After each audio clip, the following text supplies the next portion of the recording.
Seja bem-vindo ao canal Informação Cristã. Antes de continuar, deixe um like e inscreva-se no canal para continuar recebendo novos vídeos. Muito obrigado e que Deus te abençoe. Ouçamos a leitura do Salmo 85, que é uma oração por avivamento dos filhos de Corá, ou de Coré. Favoreceste, Senhor, a tua terra, restauraste a prosperidade de Jacó, perdoaste a iniquidade de teu povo, encobriste os seus pecados todos. A tua indignação reprimiste-a toda, do furor da tua ira te desviaste. Restabelece-nos, ó Deus da nossa salvação, e retira de sobre nós a tua ira. Estarás para sempre irado contra nós? Prolongarás a tua ira por todas as gerações? Porventura não tornarás a vivificar-nos, para que em ti se regozije o teu povo? Mostra-nos, Senhor, a tua misericórdia e concede-nos a tua salvação. Escutarei o que Deus, o Senhor, disser, pois falará de paz ao seu povo e aos seus santos, e que jamais caiam em insensatez. Próxima está a sua salvação dos que o temem, para que a glória assista em nossa terra. Encontraram-se a graça e a verdade, a justiça e a paz se beijaram. Da terra brota a verdade, dos céus a justiça baixa o seu olhar. Também o Senhor dará o que é bom, e a nossa terra produzirá o seu fruto. A justiça irá adiante dele, cujas pegadas ela transforma em caminhos. Queridos, especialmente o verso 6, quando os filhos de Coré oram da seguinte maneira: porventura não tornarás a vivificar-nos, para que em ti se regozije o teu povo? É sobre essa oração que nós gostaríamos de falar nessa noite, trazendo a palavra de Deus. Queridos, a história da igreja, a história do povo de Deus, ela não é uma história que poderia ser demonstrada num gráfico como uma curva ascendente. Na verdade, ela é ascendente, mas ela sobe através de altos e baixos.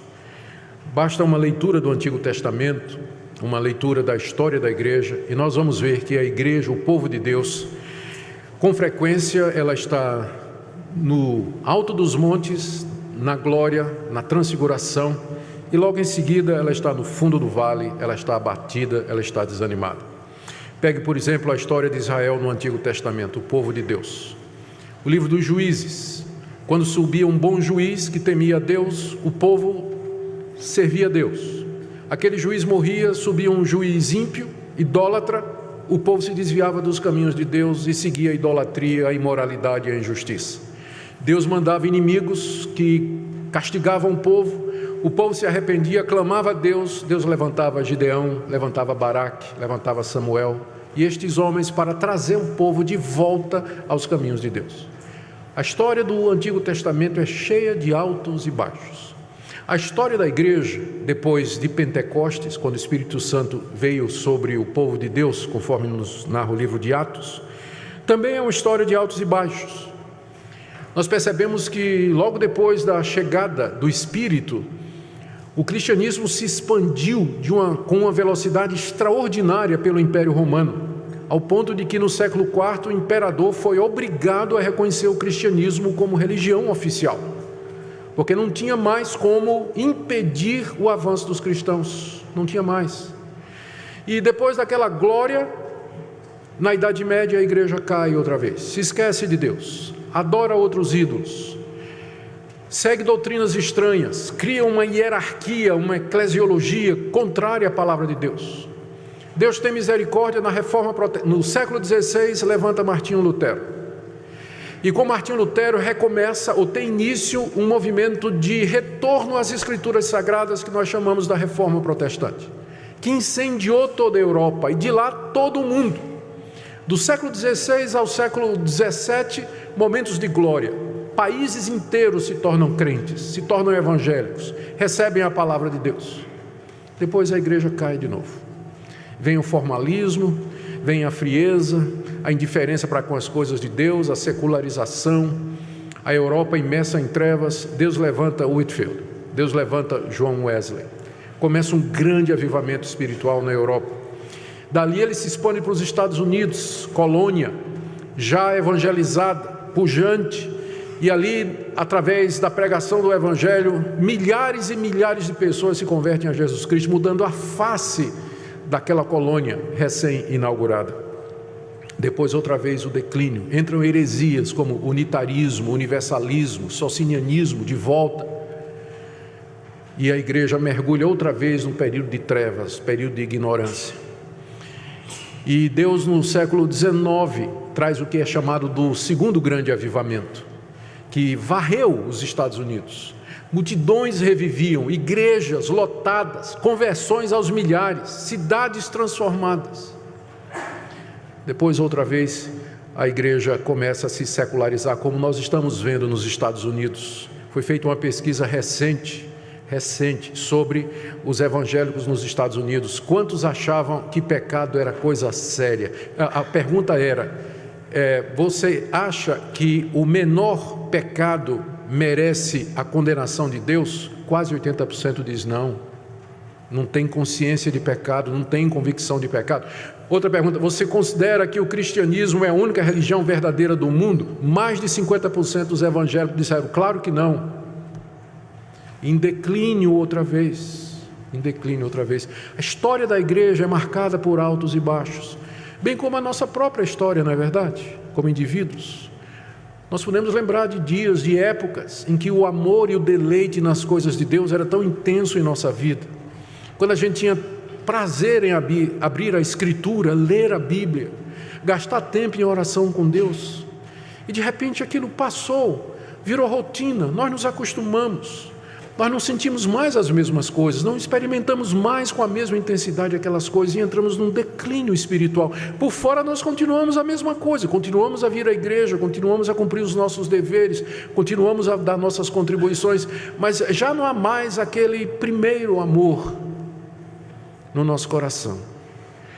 O que Deus faz para trazer os indivíduos e a igreja de volta ao caminho dele é o que nós chamamos de avivamento espiritual. E é exatamente isso que os autores do Salmo estão pedindo a Deus aqui, nesse Salmo. Esse Salmo foi escrito numa situação em que era preciso uma intervenção de Deus. Ele foi composto depois do retorno dos filhos de Israel do cativeiro. Deus tinha sido misericordioso, bondoso para com a nação de Israel. Eles foram libertos do cativeiro da Babilônia, voltaram para a sua terra. Havia uma grande euforia no começo, uma grande alegria, a sensação de que Deus tinha sido favorável, que Ele tinha restaurado a sorte do seu povo. Mas logo depois começaram as dificuldades. Tinha os samaritanos, um povo que já estava lá, que não queria a nação de Israel, e que era um povo hostil, que colocava armadilhas, que perseguia o povo de Deus. Eles perceberam que ainda eram vassalos do império babilônico, agora era o império medo-persa. Eles não tinham ainda liberdade, pagavam impostos, a situação financeira era difícil. De repente, cada judeu começou a se preocupar com seus próprios negócios. A reconstrução do templo, que era prioridade na vida do povo de Deus, foi deixado de lado. Cada um estava preocupado em construir sua própria casa. A reconstrução das muralhas de Jerusalém para a proteção da cidade foi deixado de lado também. É nessa época que Deus levanta Ageu, Zacarias e Malaquias para chamar o povo de Deus de volta ao primeiro amor. E é nessa época que esse salmo é composto. Ele é um salmo pós-exílio. Ele é composto pelos filhos de Coré, que eram levitas, que serviam a Deus em muitas atividades no templo. Sensíveis à situação espiritual, eles elaboram esse salmo que era para ser cantado pelo povo de Deus. O salmo começa com o reconhecimento dos favores de Deus, versos 1, 2, 3 e 4. Aqui eles dizem: Senhor, o Senhor nos favoreceu, o Senhor nos restaurou, o Senhor nos perdoou, encobriu os nossos pecados, reprimiu a sua indignação e se desviou do furor da tua ira. Nós reconhecemos isso. Os salmistas estão se referindo ao retorno do cativeiro. Eles sabem que Deus fez isso, eles estão felizes, estão reconhecidos por isso. Mas eles sentem que precisa de algo mais. Parece que a ira de Deus ainda continuava sobre o povo, porque o povo estava voltando aos antigos pecados que deram origem ao cativeiro. Estavam se misturando com as mulheres pagãs, estavam cometendo idolatria, estavam oprimindo o pobre e o necessitado. Por isso eles pedem do verso 4 até o verso 7, restabelece-nos, ó Deus. O Senhor já nos trouxe de volta aqui, mas o estado espiritual do teu povo precisa de cuidados. Restabelece-nos, retira de nós a tua ira. Faz a pergunta no verso 5, o Senhor ficará irado conosco para sempre, por todas as gerações? Nós sabemos que o Senhor está irado com os nossos pais, por isso o Senhor os levou para o cativeiro, mas o Senhor vai ficar irado sempre conosco? Tire a sua ira de nós, tenha misericórdia de nós. E aí no verso 6 vem a pergunta, porventura o Senhor não vai tornar a nos vivificar, para que em ti se regozije o teu povo? Essa pergunta que é uma oração. Será que o Senhor vai nos deixar continuar assim? O povo esquecido do Senhor, o povo ocupado com suas coisas, a tua obra sendo relegada a um plano secundário, teu povo vivendo de maneira irregular, será que o Senhor não vai fazer alguma coisa? É a pergunta que eles estão fazendo aqui. E aí no verso 8, o salmista diz, eu vou escutar o que Deus disser. Ele fez a oração, ele descarregou o coração, aliviou a sua angústia diante de Deus. E agora ele diz, eu vou esperar a resposta de Deus, eu vou ver o que Deus vai me dizer. Verso 8, pois ele vai falar de paz ao seu povo. E aí do verso 9 até o final do salmo, vem a resposta de Deus, na forma do futuro, do passado profético. Aqui Deus diz que a salvação dele está próxima.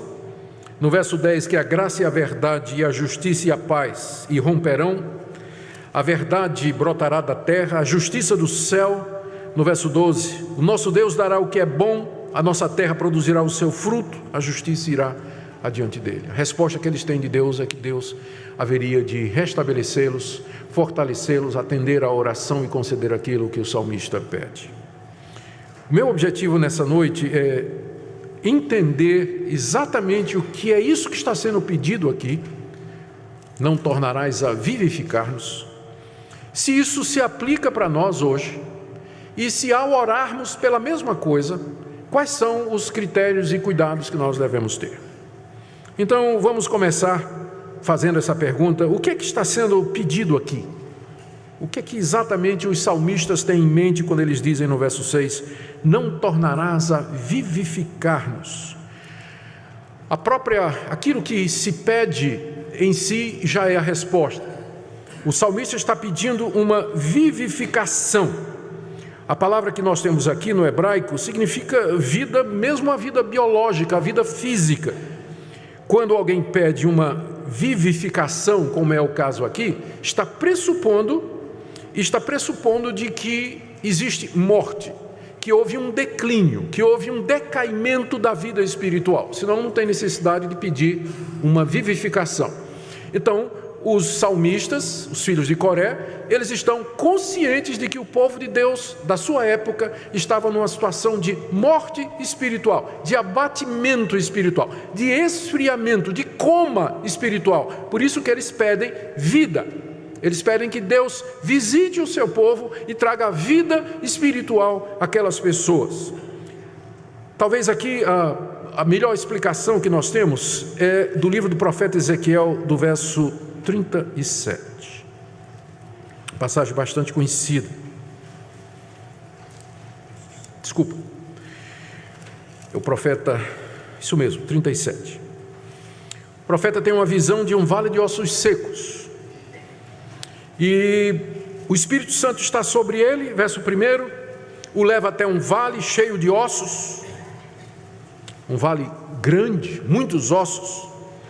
E Deus então pergunta para o profeta numa visão, acaso esses ossos podem reviver?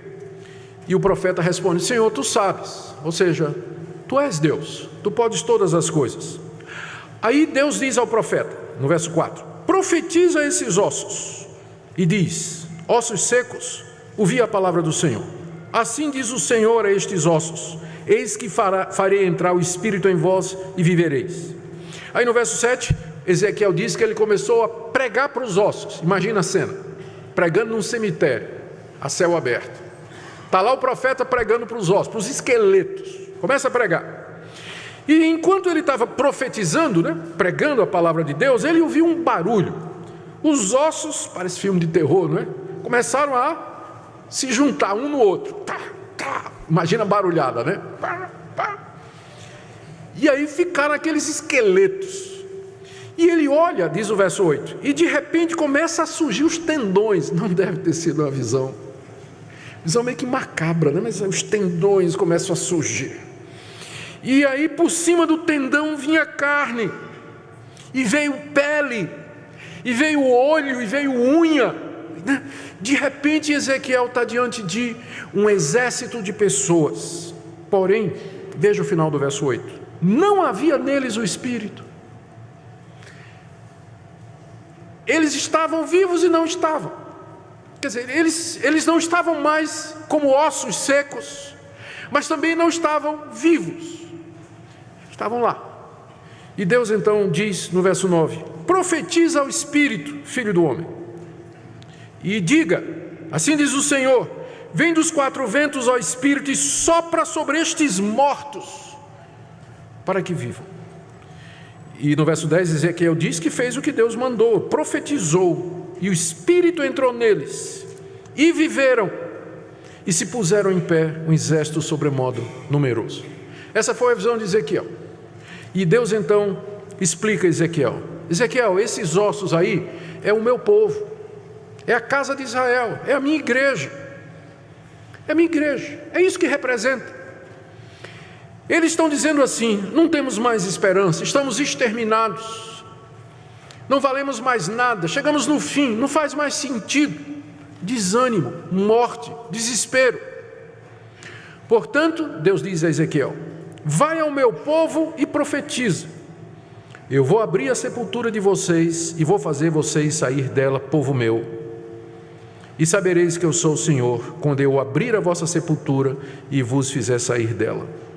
Verso 14: porém em vós o meu espírito, e vivereis, e vos estabelecerei na própria terra, e sabereis que eu, o Senhor, disse isso e eu fiz. É isso que os salmistas estão pedindo a Deus.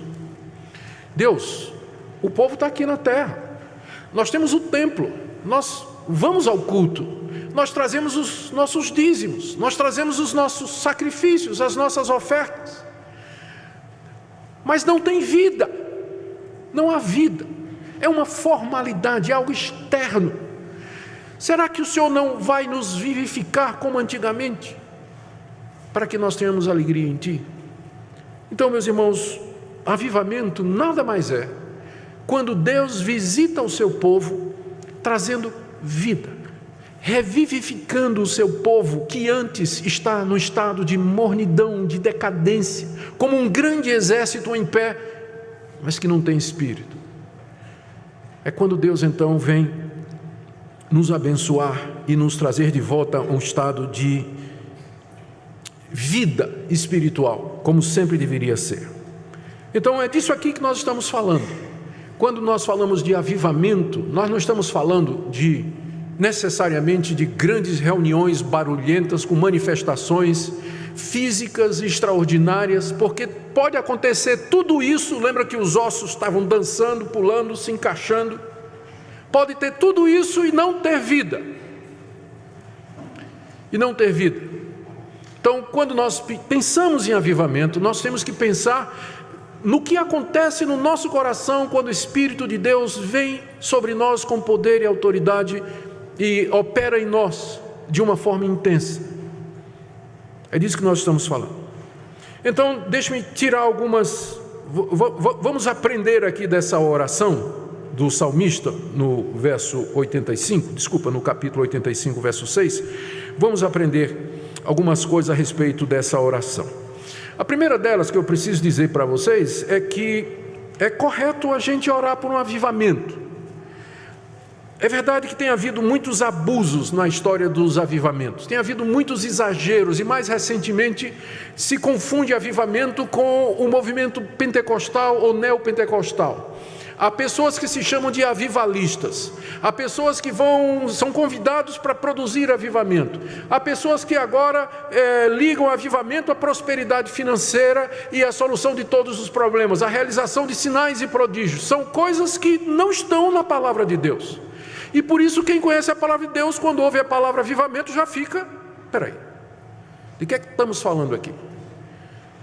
Então, nós não podemos jogar fora a água suja e o bebê junto. Nós temos que jogar fora só a água suja e guardar o bebê. Então, tem abusos? Tem exageros? Tem. Mas isso não quer dizer que não exista o verdadeiro avivamento espiritual, e é correto nós pedirmos por ele, como aqui o salmista está fazendo. Eles estão pedindo a Deus uma vivificação no povo de Deus. Então é justo que nós façamos isso. Primeiro, quando as circunstâncias mostram que a vida espiritual está quase extinta. Quando nós percebemos em nós mesmos que nós estamos formais, que nós fazemos as coisas mecanicamente, que nós não temos mais o deleite nas coisas de Deus, o prazer nas coisas de Deus, que o pecado não é uma coisa tão odiosa para nós, que a gente está aprendendo a conviver com o pecado, que a gente começa a arrumar desculpas para os atos errados que a gente faz, que arrependimento, eu não me lembro a última vez que eu me arrependi e que eu me quebrei diante de Deus por causa dos meus pecados. A vida de oração declina, a gente faz orações daquele tipo formal, né? De manhã quando acorda, obrigado pela noite, dá um dia abençoado, amém, vamos trabalhar, tal, na hora do almoço, Senhor, obrigado pelo alimento que o Senhor me dá, em nome de Jesus, tal. Então, está na hora de fazer essa oração aqui, ou quando a igreja em si, coletivamente, ela começa a dar sinais de declínio, não há conversões, o culto é uma rotina, é monótono, os louvores não partem do coração, o pessoal canta, e durante o culto está lá no WhatsApp, né? Está lá, trocando mensagem. Não tem deleite na palavra de Deus. Cristo não está sendo exaltado. O espírito de oração da igreja está no nível mais baixo. Parece que os crentes deixam de orar. Não tem interesse em buscar a Deus em oração. O nível espiritual está lá embaixo, o nível moral. Os nossos filhos se desviam, não estão mais seguindo o caminho do Evangelho. Eles estão vivendo como o mundo vive. Os casais se separando por qualquer coisa, cometendo adultério, vivendo uma vida de imoralidade. Os jovens namorados indo para a cama com a namorada e o namorado, e parece normal. Então, quando chega nessa situação, está óbvio que a igreja está precisando de um avivamento.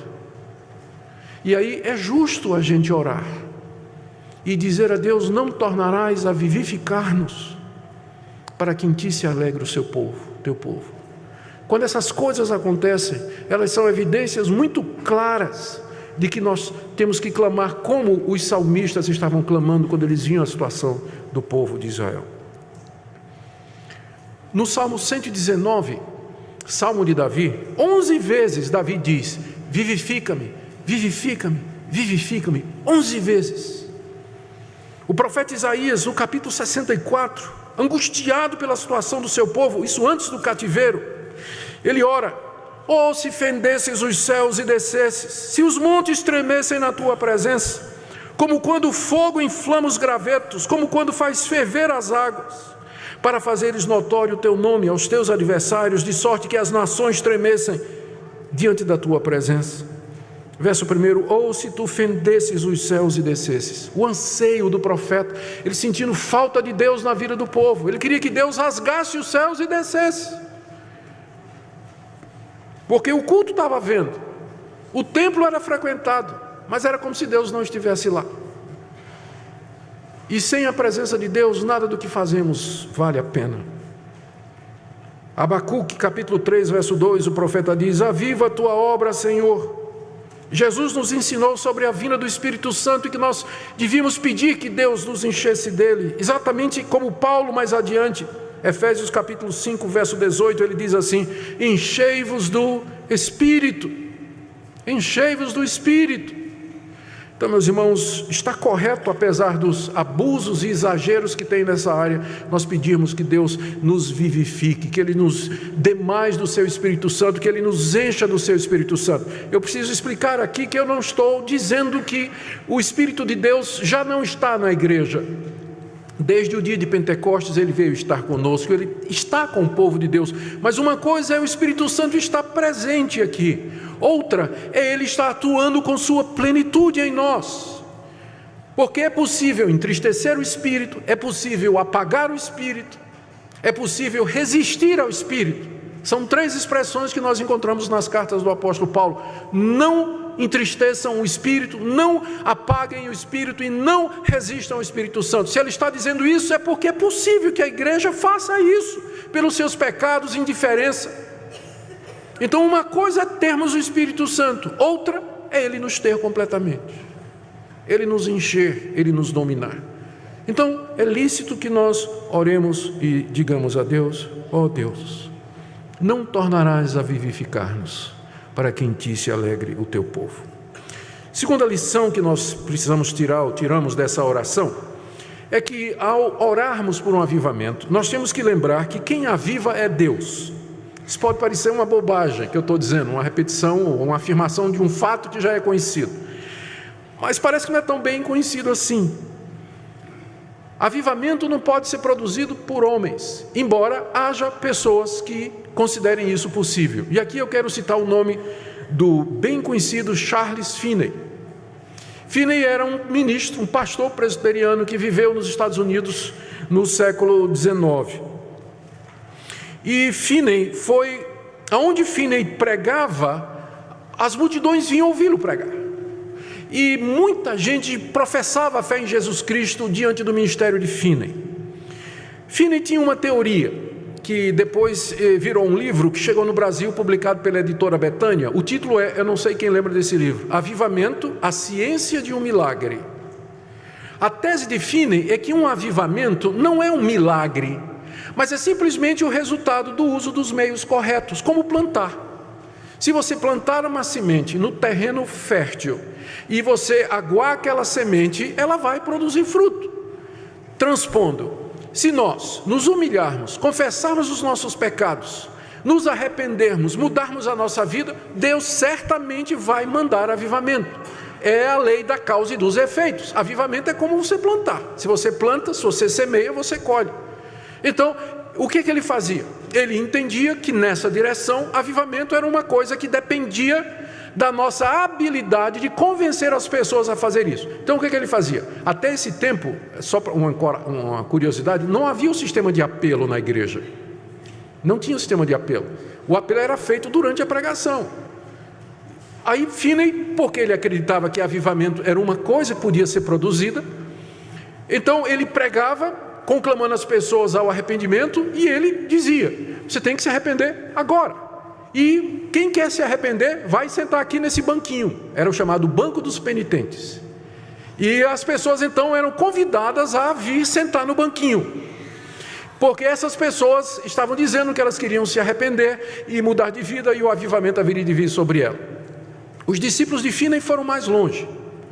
Eles iniciaram um processo de produzir decisões.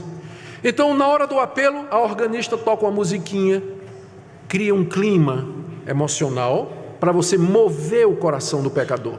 Em casos de cruzadas evangelísticas, a equipe era instruída que na hora que o evangelista começava a fazer o apelo, quem quer aceitar Jesus vem à frente, eles se levantavam e desciam.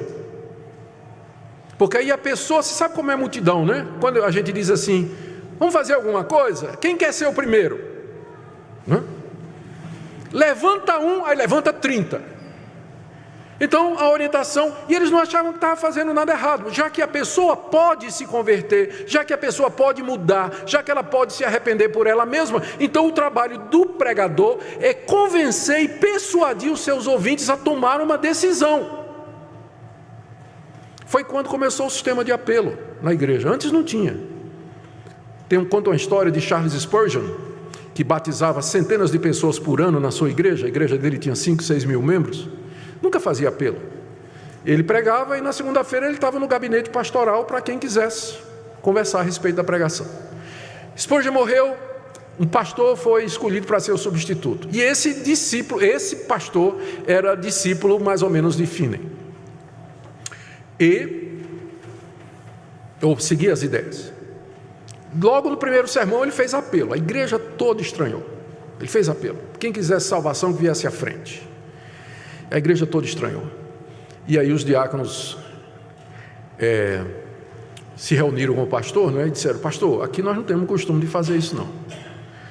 Nós acreditamos que é Deus quem opera, senão o senhor pode estar provocando uma falsa conversão. E é interessante, eu já encontrei muita gente que tinha certeza de salvação porque um dia levantou uma mão num apelo, mas estava na cachaça. Mas um dia ele levantou a mão num apelo, então ele está salvo. Achava que estava. Então os diáconos disseram: aqui nós não fazemos isso. Aí o pastor disse: eu acho que a gente tem que bater no ferro enquanto o ferro está quente.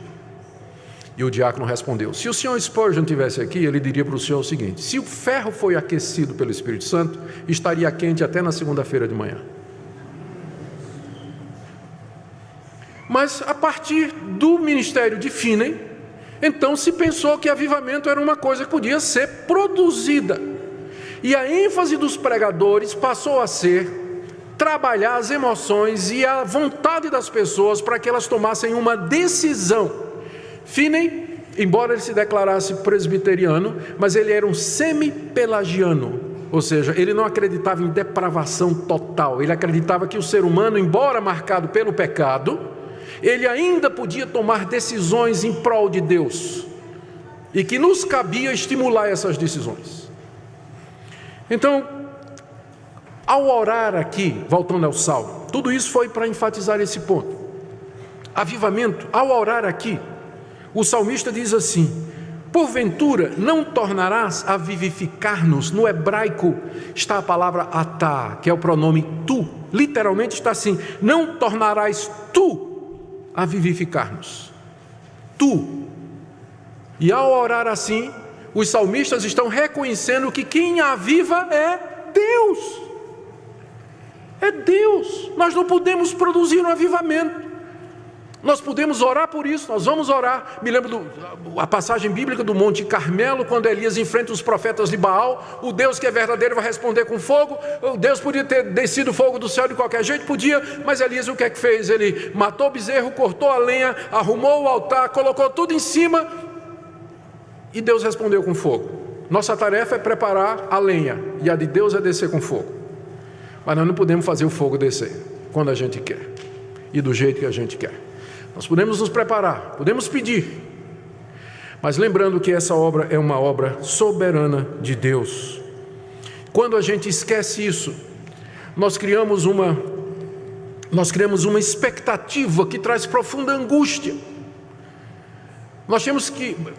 Eu creio que o que manteve Martin Lloyd-Jones durante dezenas de anos pregando sobre avivamento na Catedral de Westminster, lá na Inglaterra, em Londres, e ele nunca viu um avivamento na igreja dele, mas durante anos, eu creio que foi mais de 30 anos em que ele foi pastor na capela de Westminster, ele pregava sobre avivamento regularmente, orava por isso, e ele não viu um avivamento nos seus dias. Eu imagino se Lloyd-Jones acreditasse que avivamento poderia ser produzido pelo ministério dele, esse homem estaria deprimido, seria mais um pastor na lista dos que se suicidam. Mas porque ele cria que avivamento é uma obra soberana de Deus, ele sabia que a nossa função é orar, buscar, clamar a Deus por isso, mas dizer: Senhor, nós sabemos que é o Senhor que vai fazer isso, nós esperamos em Ti. E realmente é absolutamente soberano. Eu já contei aqui para vocês uma história que uma vez eu preguei numa igreja, eu estava gripado, quebrado, não tive tempo nem de preparar o sermão da noite, eu era convidado, pregador convidado. Preguei a minha devocional que eu tinha feito em Mateus, que nós temos que confessar nossas faltas uns aos outros. E preguei 15 minutos e sentei procurando um buraco para me esconder. Foi o pior sermão da minha vida. O pastor ia acabar o culto, um diácono levantou a mão lá no meio da igreja, numa igreja presbiteriana, pensa aqui na heresia, né? Vamos levantar a mão assim no meio da, né? Eu posso falar? O pastor Heber César, que era pastor na época, né, disse: pode vir. Foi lá no Recife. Aí o diácono veio à frente e disse: pastor, eu vi aqui o que o pastor Augusto disse, eu queria pedir perdão ao senhor, eu tenho falado muito mal do senhor, tenho falado mal do senhor aqui na igreja, eu queria que o senhor me perdoasse. O pastor ficou assim meio que sem jeito, não tive nem o que falar, porque aí uma menina se levantou: se eu posso falar também? Aí virou para outra menina que estava do outro lado da igreja. Diz: fulana, perdão pelo que eu fiz com você. Aí começou a fila de gente para pedir perdão. A reunião foi até meia-noite. Eu nunca vi isso, nunca. Eu tinha visto isso na minha vida, de pastor presbiteriano.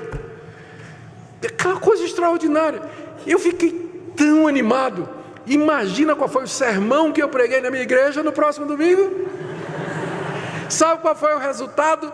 Zip, zero, nada.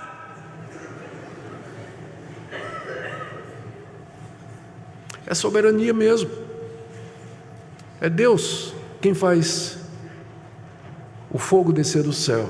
Embora nós possamos e devamos clamar, pedir, nos preparar, nos dispor, mas sabendo que avivamento é uma obra de Deus, senão vai ser fogo falso, invenção humana.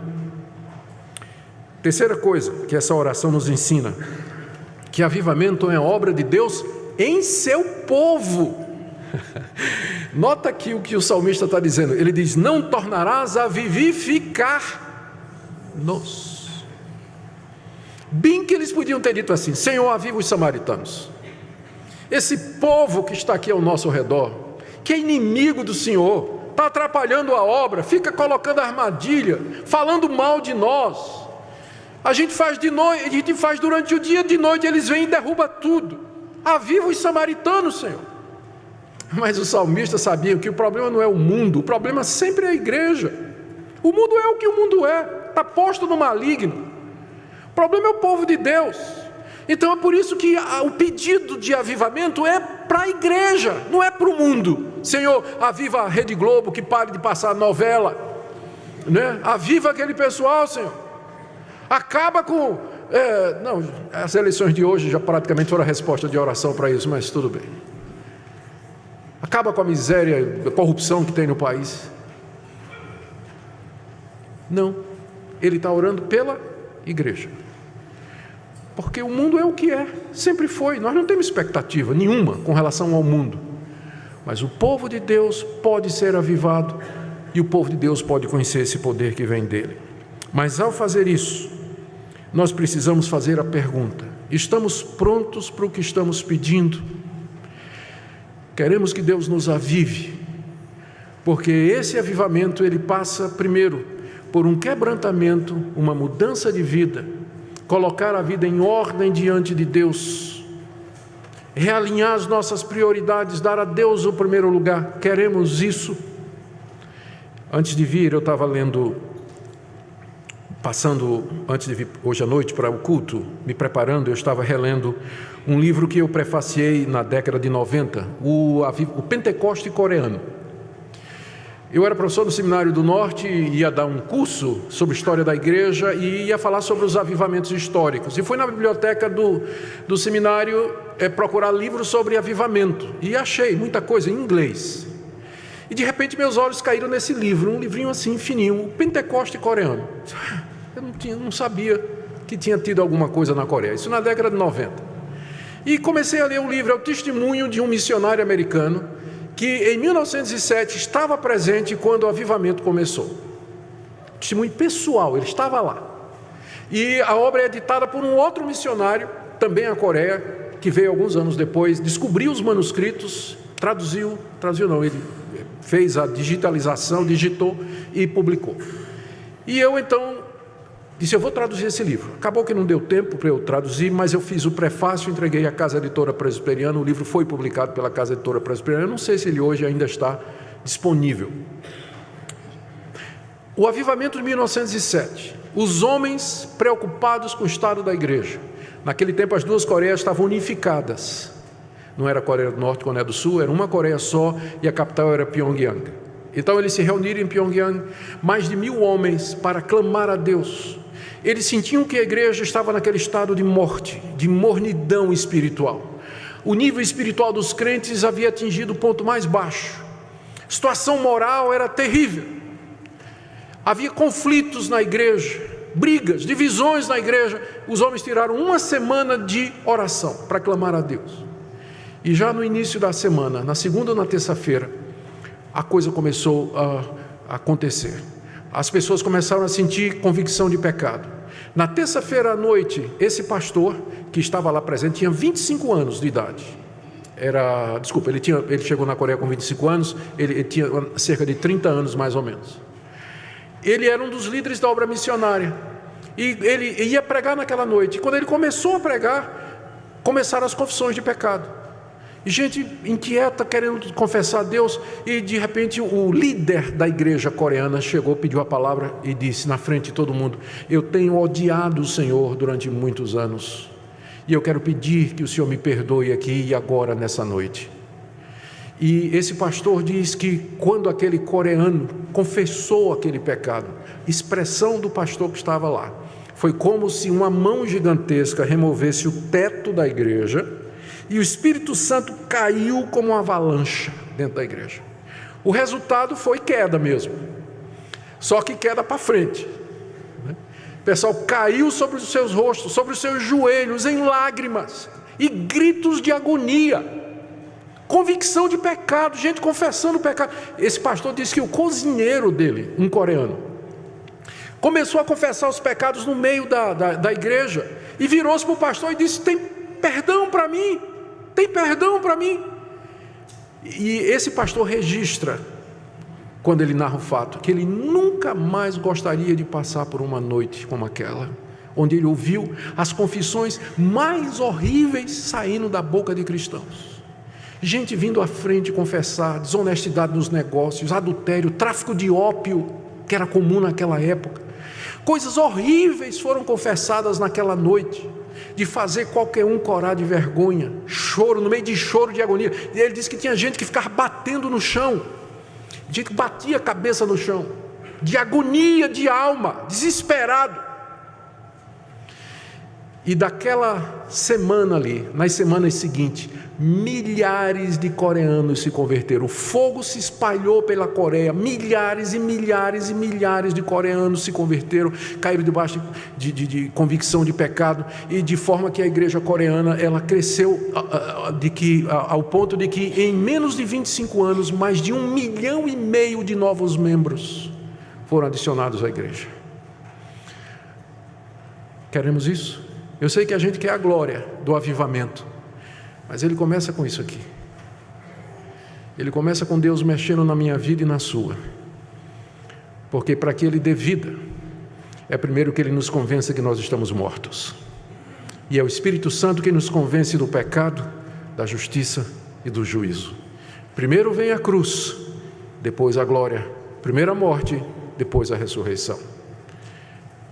É isso que nós temos que perguntar, se é isso que de fato nós queremos, porque avivamento é uma obra de Deus no povo dele, não é lá fora não.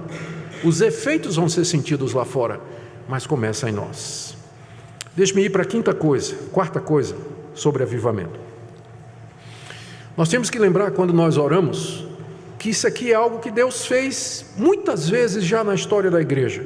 Note que o salmista diz aqui, volta aqui, no Salmo 85, verso 6. Olha a pergunta: porventura não tornarás a vivificar-nos? O que é que esse tornarás aí significa? Que o salmista está pedindo a Deus que faça de novo. E teve isso antes? Claro que teve. É só ler a história de Israel. O que aconteceu no tempo do rei Davi, do rei Josafá, do rei Asa, do rei Ezequias. Momentos de glória, quando pelo Espírito de Deus o povo fez uma reforma, jogou fora os ídolos, abandonou a religião de Baal, se converteu a Deus. Leia os relatos do Antigo Testamento. Os salmistas, eles conheciam a história de Israel, eles sabiam que Deus já tinha feito isso antes. Então é por isso que eles dizem: não tornarás a vivificar, porque o Senhor já fez isso antes, nós queremos que o Senhor faça de novo. Eles não estão pedindo nada novo, eles estão pedindo apenas que Deus repita o que ele já fez antes, e é exatamente o que nós fazemos hoje, só que nós temos uma vantagem sobre eles de 3.000 anos de história. Nós sabemos de Pentecostes, nós sabemos da Reforma, nós sabemos do avivamento do século XVIII, sabemos do grande avivamento do século XIX, nós sabemos de avivamentos na China, na África do Sul, na Coreia. Então hoje nós estamos em até melhor condição de orar isso aqui.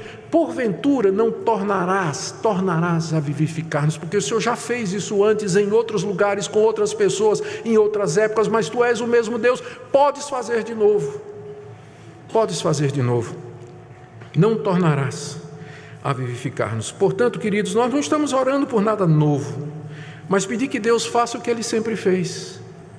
Que Ele visite o seu povo, que Ele tenha misericórdia de nós, que Ele ouça as nossas orações, que Ele nos salve e os nossos filhos.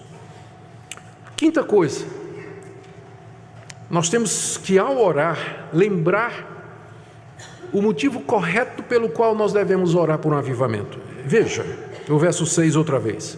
Porventura não tornarás a vivificar-nos, para que em ti se regozije o teu povo. Essa é a razão pela qual nós devemos pedir a Deus essas visitações extraordinárias do Espírito Santo. Para quê? Para que o povo de Deus se alegre em Deus, não tanto no que Deus pode dar, prosperidade, saúde, resposta aos meus problemas, às minhas angústias, mas pelo que Ele é. Senhor, nos aviva, para que nós nos alegremos em Ti. A alegria em Deus é o fundamento da vida cristã, não é, irmãos? O gozo da salvação, a alegria da salvação, a alegria de nos relacionar com Deus. Quando nós temos a alegria de viver na presença de Deus, nós conseguimos enfrentar a crise financeira, nós conseguimos enfrentar a doença, nós conseguimos enfrentar as adversidades da vida, porque nós temos uma fonte de alegria superior, que não pode ser defraudada, roubada, privada de nós, porque ela está na glória, é o nosso Deus. Então a alegria em Deus é o tesouro mais precioso da igreja. Quando a igreja perde a alegria em Deus, os cultos perdem a graça. Vir à igreja, ser crente, perde a graça. Até as outras coisas boas perdem a graça. A gente não consegue desfrutar nem das coisas da vida se a gente não tem alegria verdadeira em Deus. Então o alvo do avivamento é nada mais, nada menos do que a restauração da alegria em Deus. Satisfação e deleite espiritual em nosso Senhor Jesus Cristo, que é o que falta aos crentes.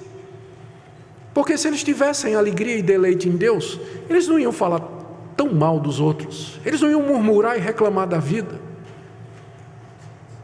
eles não se deleitariam tanto com as coisas desse mundo, porque o deleite deles está em Deus.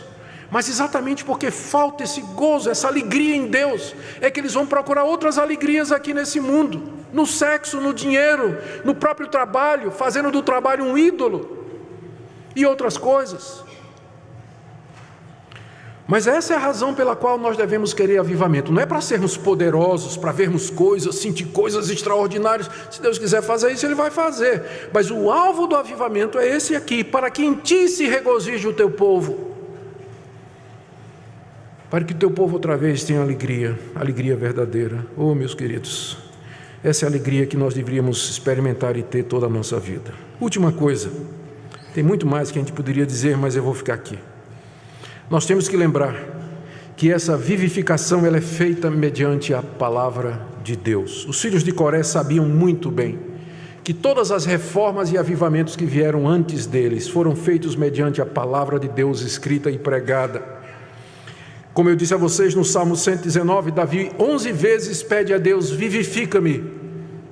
E a maior parte dessas vezes ele diz: segundo a tua palavra, segundo a tua promessa, segundo os teus estatutos. Davi sabia que essa vivificação ela é feita mediante a palavra de Deus. Como no caso do profeta Daniel, como é que Deus deu vida àqueles ossos? Foi através de quê? Da palavra do profeta. Ele profetizou, pregou a palavra, primeiro para os ossos, depois para os corpos humanos, e o Espírito veio mediante a pregação do profeta. Você não pode separar avivamento da palavra de Deus.